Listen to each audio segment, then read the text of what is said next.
lo que... Sí, o sea, a ver, ya me voy a retroceder un poco porque, claro... Artenia para Caluche Comics. No sé si Javier González.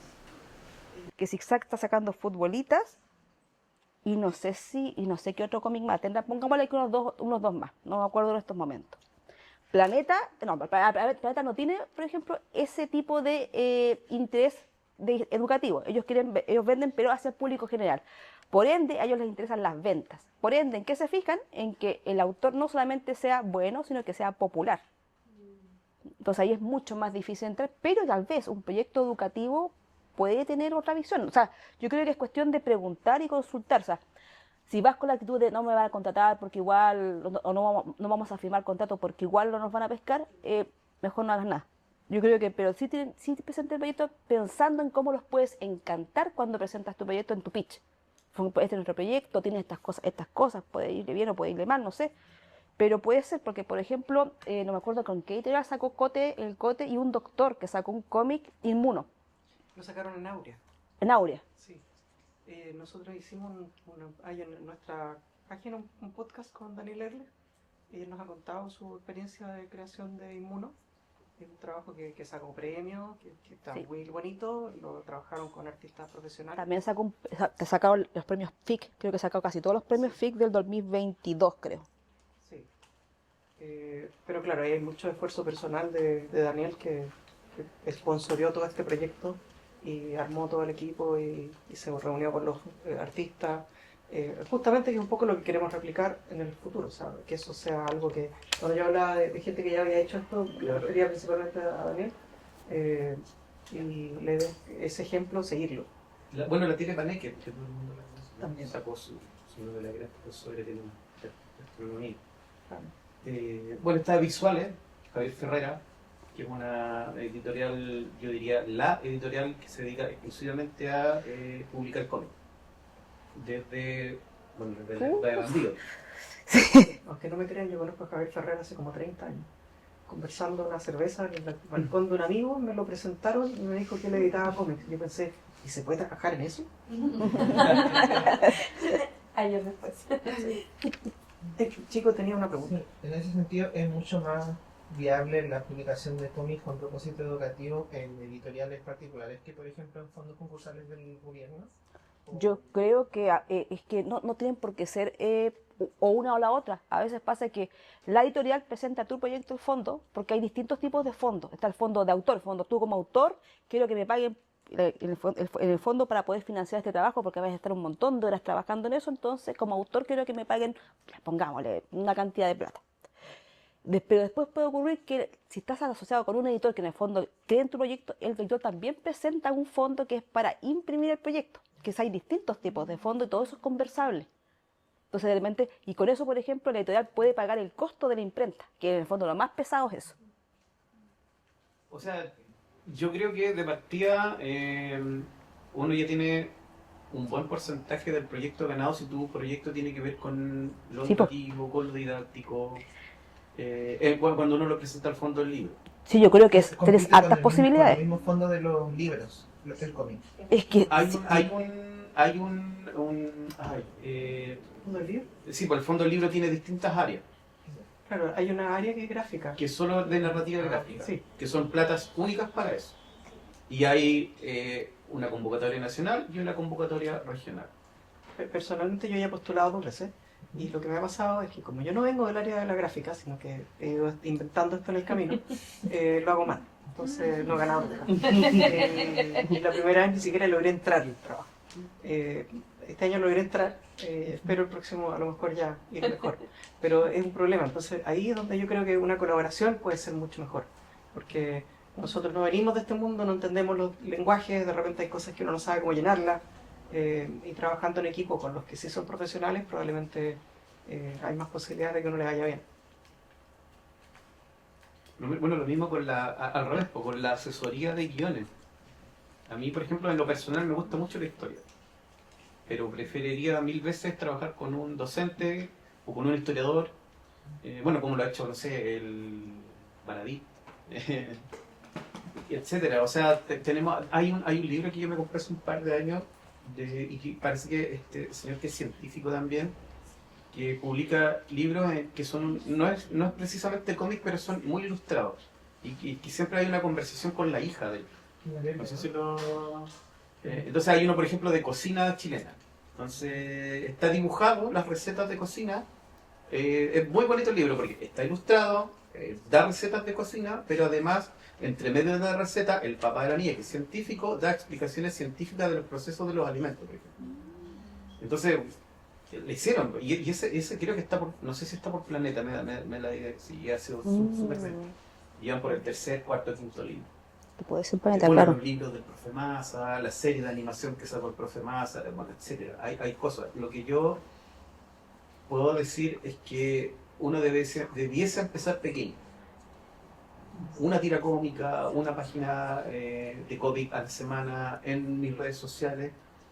Y esa es la forma más efectiva de hacerse conocido y de probar el producto igual. Porque uno, a través de los malditos likes, se puede dar cuenta de forma inmediata si gusta, si no gusta, qué es lo que hay que cambiar, qué es lo que gustó más, qué es lo que gustó menos. Y no sé, en el proceso de un año uno puede tener, no sé, 20 buenas páginas o 30 buenas páginas de cómic, y esas en algún momento, sin pensarlo, se pueden convertir en un libro. Hiciste la pega así de a poco. Y así va madurando también el trabajo, el trabajo narrativo, el trabajo gráfico, los públicos objetivos a los que uno quiere apuntar. Eh, creo que más que pensar en publicar en una editorial, uno debe pensar en crear cosas. Si te lo publican o se convierte en película o se convierte en lo que sea, después tiene que ver con la calidad del trabajo que tú has ido desarrollando a través del tiempo. Al menos así lo veo yo, como, bueno, en mi caso y como le ha sucedido a la mayoría de los colegas. Porque uno tiene que partir de la pasión y Claro. del interés de contar historias. El resto, como dice por ahí, las escrituras viene por añadidura con el tiempo. Quiero hacer una acotación con respecto justamente a lo que estabas diciendo. O sea, dos cositas que antes que se me olvide, si no después se van a pasar. Volviendo a la editorial. A veces con la desesperación de querer publicar, la gente va a cualquier editorial, ya sea de literatura o de cómic o ambas. Y hay editoriales que no son tanto editoriales porque en el fondo te dicen, ya, publica con nosotros, ni un problema, pero te sale tanto. Una editorial no debe cobrarte por publicar. Y pasa caleta. Sí. En este momento hay estos problemas de editoriales que en el fondo quieren que tú pagues por tu apuesta, lo cual no debe ser, si para eso son editoriales, porque ellos tienen que apostar por ti. Ellos tienen el conocimiento de saber, oye, tu producto, en el fondo como tu obra, es buena, voy a confiar y voy a apostar por ella. Otra cosa que también hay que tener en cuenta y que es importante es a cuánta gente apunta a una editorial chilena. Por ejemplo, las editoriales pequeñitas, para que se hagan una idea, publican una cantidad reducida de cómics. Por ejemplo, no sé, Acción Comics, voy a tirar como el caso que trabajamos nosotros, por lo general publica de a 100 revistas cada vez que la publica. Entonces, si se acaba, vuelve a publicar la misma. Y así. Entonces, claro, no se hagan la idea de que, oye, ya entré a una editorial y voy a publicar millones. No. Porque también lo que tú vas a ganar por eso es poquito. Casi siempre fluctúa dependiendo de la editorial entre los 10-15% del costo del libro. Es súper poco, sobre todo si van a impedir 100 nomás. Son cosas que tienen para que tengan en cuenta, que no piensen que, wow, la hice, entré, me va a hacer millonario. No, es una cosa que tienes que hacerlo porque te gusta. Piensen en que les gusta. En general también, el chileno no se lee mucho. O sea, por ejemplo, una venta ok en una editorial grande son 2.000, 3.000 libros. Es ok. Entonces no piensen que van a hacer, no sé, Ponda Rowling o Stephen King. Hasta hace algunos años atrás el bestseller en Chile era vender los 1000 libros. Los tirajes Eso. de los libros son de 1000 generalmente. Ahora, bueno, lo que dice la Jade es verdad, hay como unos grupos de mercenarios que le llaman publicación on demand. Si tú pagas, ya me alcanza la plata para sacar 50 libros.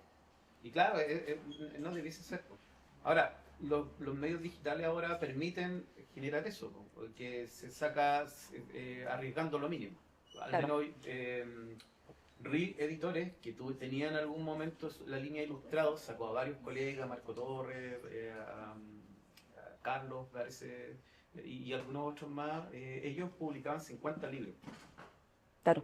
O publicaba la cantidad precisa para ir a determinada feria del libro. Exacto, si en el fondo Entonces, es una buena no te feria. publicaban los 1000 libros al tiro, ni 2000 ni 3000. Claro, si ya es cuando una editorial de las pequeñitas, por ejemplo, visuales, ya visuales saca a 1000, más o menos. Claro. ¿Cachai? Porque Pero- hacen offset a la vieja escuela. Claro, si en el fondo, claro, y también es una cosa que después el editor te va a explicar, que offset te conviene sacar en el fondo sobre 500 porque menos que eso te va a encarecer el libro. En cambio, si tú sacas de a 100, sacan el láser, o otras técnicas de impresión. Pero el láser es caro, por ende no les conviene tanto, pero también pues, después les da miedo arriesgarse. Entonces, en general, la editorial de cómic chilena te saca entre 100 y 300, o sí, le cuesta, pues, le está costando vender en estos momentos. ¿Sí? Voy a ser bien sincera. No es fácil vender cómic en Chile porque en general la editorial no quiere dejar los libros en librería, o no puede porque hay todo un tema de acuerdos del porcentaje con el que se queda la librería por la venta, que no les conviene a la editorial. Por ende, ¿qué hacen ellos? Van de feria en feria, lo que reduce la posibilidad de que tu libro sea visto. Entonces, ustedes como universidad también tienen una plataforma bastante grande como para poder, en el fondo, tal vez llegar a más gente. Sí, justamente, bueno, llegó la profesora Moretti, Ujú. Verónica Moretti, ella es del grupo Graphic Medicine de Italia, nos está visitando esta semana. Ah, excelente. Y justamente conversábamos de eso porque me preguntó dónde puedo ir a comprar cómics chilenos. Yo le dije, no en la librería, porque en la librería hay, pero muy poco, en algunas específicas. Pero si uno quiere ver como la gran mayoría de la producción de cómics, hay que ir a las ferias, Sí. que es donde están la mayor cantidad de los cómics chilenos de las editoriales. Bueno, RIL, paso el dato, su oficina está en la Plaza Sotomayor, tiene oficinas y tiene una sala de eventos también, y tiene una biblioteca bien amplia por si quiere y le Está quedan... interesante. Sí, todavía tiene ejemplares de su línea ilustrados, que sacaron varios. Ahora, yo, a propósito de lo que estamos conversando, tiene que ver con lo que decía Jade, que, claro, históricamente ¿cómo se dice? El interés por leer, sobre todo en jóvenes, ha ido bajando, ¿cierto? Por un montón de malas decisiones a nivel gubernamental, del Ministerio de Educación, por temas políticos también, ¿cierto? Etcétera. Distintos factores. El punto es que cuando yo pienso, y acá hay un tema que hay que estudiarlo bien, en el contenido, ¿cierto? No sé, el sistema solar, por ejemplo. Voy a tirar una carga de batería densa como los libros del profe Massa, que son súper asequibles dentro de todo, o voy a hacer una enciclopedia, o voy a hacer algo sencillo que vaya enseñando de manera gradual a mi público objetivo, en este caso niños, jóvenes, adolescentes, ¿no es cierto? Entonces, la dosificación de la información es súper importante, con un atractivo visual. No necesariamente tiene que ser en color, puede ser en blanco y negro, en grises, absolutamente. Pero eso es un tema importante cuando ustedes se planteen su historia. En una viñeta, por ejemplo, no debiese haber más de un 20% dentro del cuadrito de información de texto, por una ley gráfica visual, porque a la segunda o tercera página tu lector se va a aburrir. Entonces, pienso en un libro de máximo 20 páginas, con 2 o 3 viñetas por página, donde sea la información precisa, y si tengo que aguantar mucha información, bueno, hago 2, 3, 4 tomos distintos. ¿Por qué? Porque, bueno, ahí estoy matando varios pájaros de un tiro. Vendo, hago una cosa entretenida y además estoy empezando a fomentar la lectura de manera paulatina, de manera lenta y de manera entretenida. Eso. Y por eso, bueno, el fracaso también de mucha literatura, de hecho, insisto, yo como estoy haciendo mi tesis me he tenido que bancar decenas y centenares de papers y de literatura académica. Entonces, mi pregunta al final de este proceso ha sido, de esto que yo he tenido que leer en Cielo, en EBSCO, en ProQuest, no sé, ¿cuánta de esa literatura llega a la gente? A la gente común y corriente, a nuestros papás, a los hermanos, a la gente de a pie de la calle. ¿Cuánta de esa información académica llega a la gente? Nada, no llega nada. A nadie le interesa. Hay un tema acá muy hermético en el mundo académico, en que estamos todos mirándonos el ombligo y no hay una bajada. O sea, de hecho, Felba, que fue uno de los exponentes del FIDA, preguntaba cómo hacemos para que lo que la investigación académica impacte realmente en la sociedad chilena. Y ahí está el gran desafío. Entonces, ¿cómo se hace? Bueno, a través de lo que ustedes están generando. Me parece una vitrina, una herramienta súper potente. Es que a mí como profe, disculpa que los interrumpa, cuando dijiste las tesis, la interdisciplina y esas cosas, los estudiantes de la carrera de la salud en general hacen tesis, los de medicina, ya escribir una tesis sería como un poco mucho con todo lo que tienen que estudiar. Sin embargo, en muchas de las disciplinas que estamos llevando a cabo escriben, porque voluntariamente, y en otras no, pero escriben y tienen acceso a demasiadas historias. Entonces, perfectamente un estudiante de medicina, un estudiante no tiene por qué ser un profesional, tiene tanto mundo interior y mundo que ha compartido con otros hospitales, que sí, su historia entre estudiante y estudiante, por ejemplo, lo que tú me decías, animación, cómica, etcétera, o sea, ¿por qué no mezclar esas posibilidades? Hay estudiantes que van a ser sensibles a las historias o que van a hacer una investigación con una historia, y un estudiante de la carrera tuya, la necesidad de hacer una tesis, o sea, el material, y piensa como dijo Juan, que es cierto que Paco Roca, esta historia tan bonita y además un tema sensible, la demencia, disparó el mundo de la novela gráfica o de la patografía, por así decirlo. Pero acá tenemos todo. Están los hospitales, la primera fuente de donde nacen, está nuestra familia, está todo, y están los estudiantes que viven. O sea, yo creo que es un mundo para comunicar, que, como dices tú, más que mirándose el ombligo, los estudiantes no suelen hacerlo, no tienen esos prejuicios que podemos tener los académicos. Claro. Ellos son los destinados a romper estos círculos, más que nosotros mismos, porque como dices tú, se va a afectar mi ego personal, mi pequeña parcela, mi castillito, ¿no? Entre los estudiantes eso no debería pasar. Sería muy lindo que lo que tú estás diciendo llegue acá a muchos de nuestros estudiantes que quieren comunicar aquello que viven y que piensan, y que de repente, si se hace a través de una historia que incluye la gráfica, va a quedar mucho mejor. Nadie te dice que ese sea el comienzo de nuestro propio arrugas. Absolutamente. Y los temas son, no sé, infinitos. Sí, lo que yo digo desde el principio es la falta de comunicación. O sea, las universidades, que son universo en sí, un microuniverso, tienen todo. Tienen hasta imprentas, tienen editoriales, la universidad parece que tiene diseño, ¿cierto? Tiene medicina, tiene, no sé, se puede hacer todo. No es necesario hacer un libro así, con lomo, un fanzine, financiado por la universidad, que se pueda distribuir entre todas las facultades. Y partir así. Y se podría generar una publicación semestral, trimestral, y es el vicio. Ahora, ¿y el público al que ustedes, por ejemplo, o sea, como estudiantes o como creativos les gustaría apuntar, el público sería académico, o sea, o universitario, gente común y corriente, niños? Yo creo que ahí la respuesta es bien abierta, porque hay muchas posibilidades. El material que se cree puede ser un material con un objetivo de divulgación, y eso está súper bien.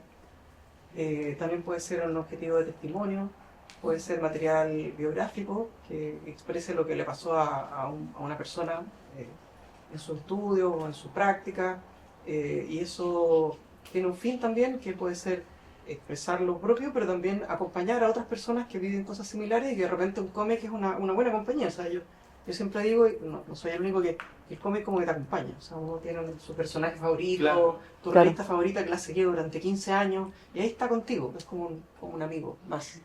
Claro, lo que pasa es que quería hacer hincapié por el nivel también, lo que estabas hablando tú, el nivel de complejidad y la brecha entre el público, la gente común y corriente, y la gente académica, incluso dentro de la misma academia. Cuando yo entré a estudiar a la universidad, claro, te pasaban los típicos libros en mi caso de ingeniería, cuando entré a programar, y para mí el libro era, nadie entendía nada. Entonces, ¿qué pasaba con los alumnos?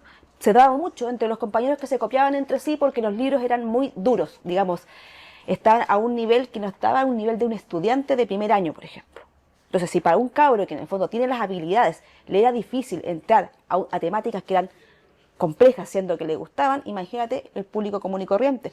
Pero sin embargo, por ejemplo, en áreas como, bueno, cuando hablábamos yo siempre hablaba de Santillana, que es la experiencia que tengo, de que tienen una subdivisión por año, y bueno, ellos clasifican según, por ejemplo, de año a año, según más chiquititos, como que avanzan un montón de un año a otro, pero después se saltan como cada 3 años por el nivel de complejidad y de temas que pueden tocar. En el fondo, los niños, por ejemplo, no pueden ver estos temas porque neurológicamente no están desarrollados para eso. Yo imagino que si tienen esas clasificaciones por algo. Y una vez tuve la oportunidad de ver, así, era como un manual para hacer animación de CNTV, una cuestión así, donde te decían justamente que internacionalmente, porque el objetivo de hacer animación es que no solamente lo vean en tu país, sino que lo vean a todos lados, es a dónde apuntas, y en esta especie de documento la clasificación, y te explicaban un poco por qué, pero brevemente, de que no sé, pues de 0 a 5 años puedes poner este tipo de contenido y de esta manera, porque su cerebro lo va a entender. Si lo pones de otra manera, ya pasáis al siguiente nivel. Entonces, ¿qué tanto de eso se puede replicar, por ejemplo, para público que no está acostumbrado a ciertos temas? Por ejemplo, yo entiendo que por lo que tú estás apuntando, el público es adolescente, universitario, adulto. Claro. ¿Qué tanta dificultad o de complejidad en el contenido, justamente también, como decías tú, para resumir, en qué tanto puedes colocar en, no sé, pues en 10 páginas? Porque hay que resumirlo de forma de que la gente que lo va a leer lo vaya a entender. Y la medicina gráfica ahí tiene varios tipos de obras. Por ejemplo, existe material que está pensado para niños, como por ejemplo la Inés y las bacterias, que es una novela gráfica del doctor Marrón, que es para educar a los niños sobre resistencia a antibióticos. Entonces hay todos unos dibujos que son muy amigables, con metáforas. Por ejemplo, las bacterias tienen ciertas características para que los niños reconozcan cuando son resistentes, y todo un lenguaje que está hecho para ellos. O existen obras que están pensadas ya en un público más adolescente. Por ejemplo, acá a los estudiantes de medicina les gusta mucho el Cells at Work, que es un manga, les encanta. Es un manga sobre y les encanta. Y si uno usa ese lenguaje, probablemente les va a llegar. Y así como que el lenguaje se tiene que adaptar. Claro. Pero es una herramienta que es muy útil para que logremos transmitir el mensaje. Recién, antes del encuentro, estábamos con la alumna, allá está, Javiera, que es nuestra interna, que está pasando con nosotros. No, que termine el día. Terminó hoy día.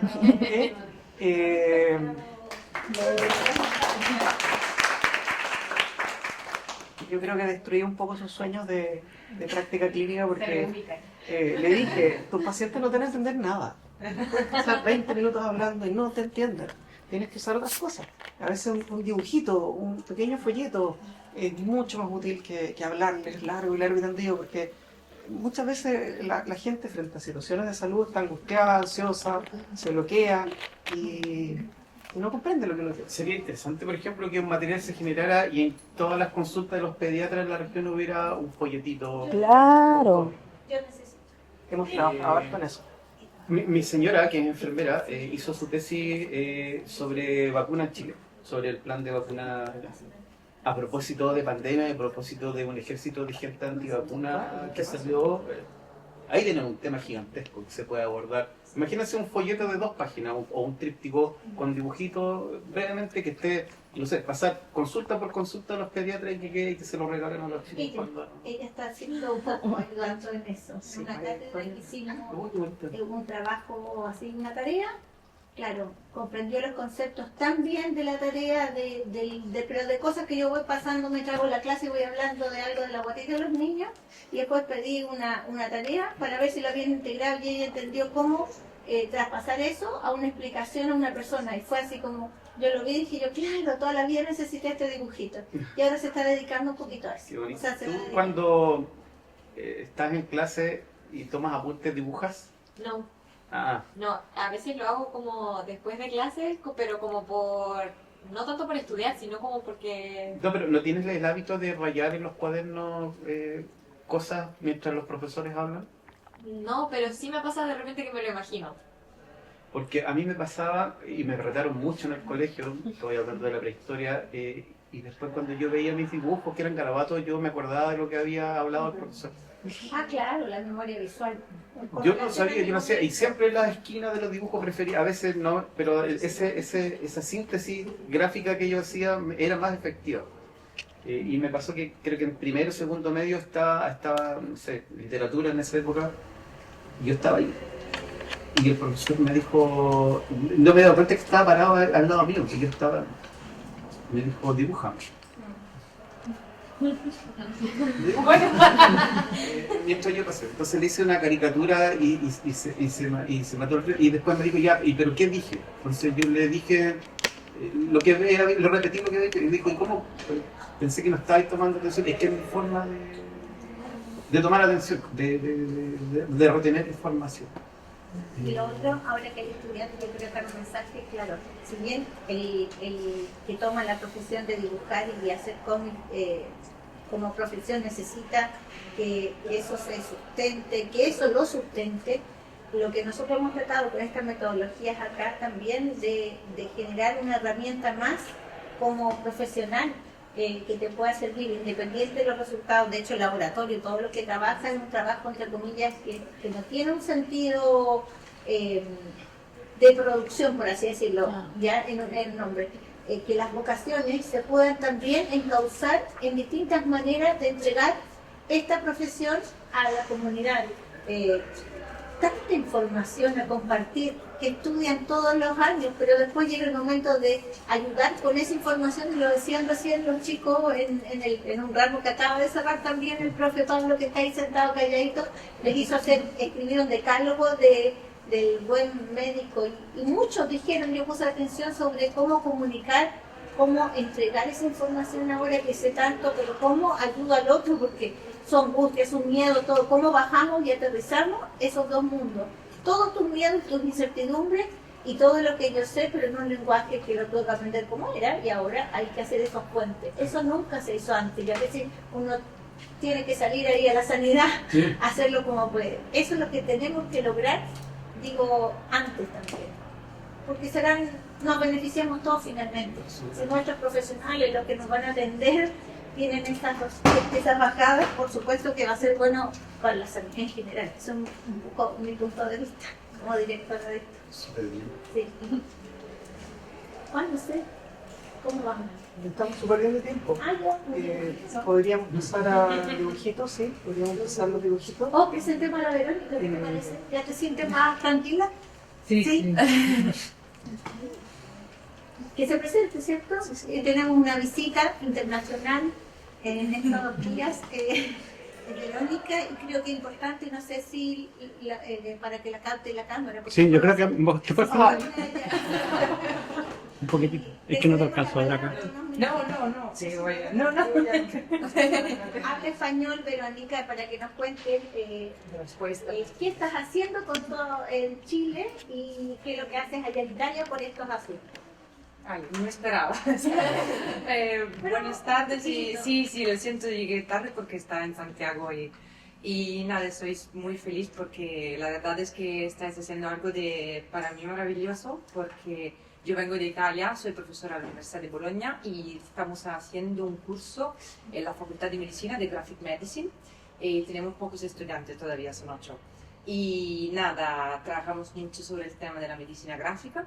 Y me gusta mucho ver cómo estáis aquí trabajando y cómo estáis utilizando los cómics y cuál es la identidad que tenéis, porque claramente cada país tiene una identidad distinta. Lo que pasa en España no pasa en Italia, no pasa en Estados Unidos, entonces es muy precioso para mí, soy súper feliz y muy barra, yo no sé qué decir. ¿Por qué estás en Chile, estás investigando? Es una cosa que también tiene, o sea, esto ha llegado a un nivel que requiere investigación y por eso está con la curiosidad.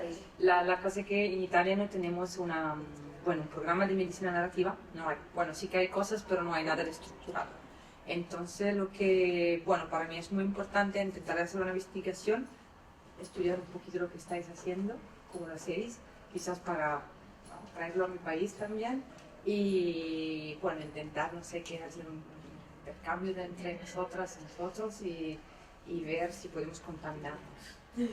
Porque es muy, muy importante. Yo soy socióloga, trabajo mucho con médicos y artistas y la interdisciplinaridad es algo increíble, pero súper fatigoso, es muy difícil, no es algo sencillo. Entonces, espero que esa sea la primera de visita de muchas que depende del futuro.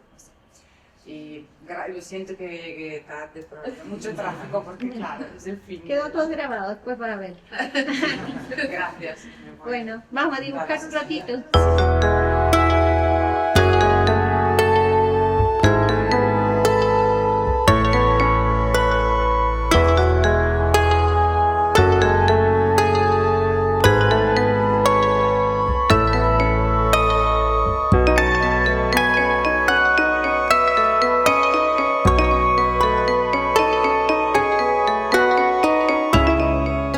El humo del cigarro que lo veía como un villano, para poder como transformarlo en algo como más, no sé, visual.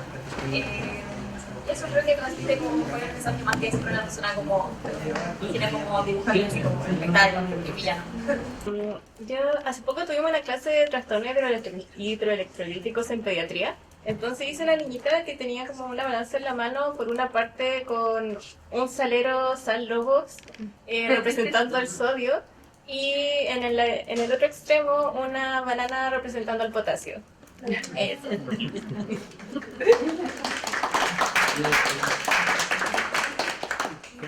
Pero le puse de nombre, bueno, dice, hola, soy Meti y te ayudo a concentrarte.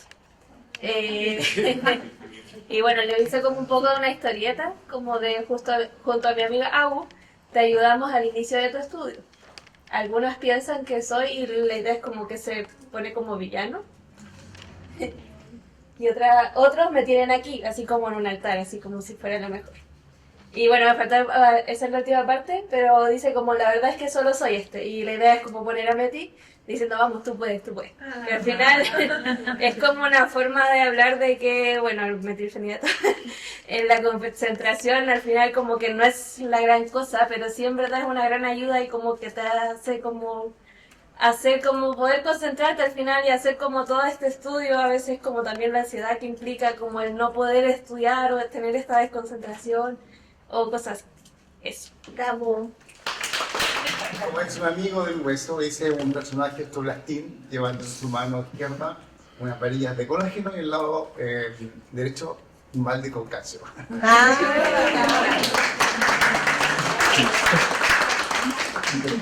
Claro, si más es mejor porque puedo dar todo, no te preocupes. Puedes estudiar en este lugar, así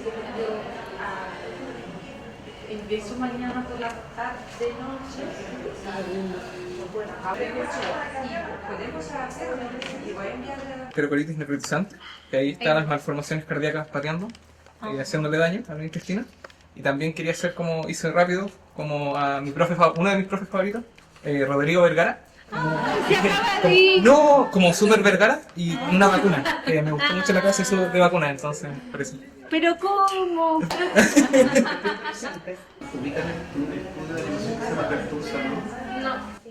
Gracias por contribuir. Muchas gracias. Y este cuaderno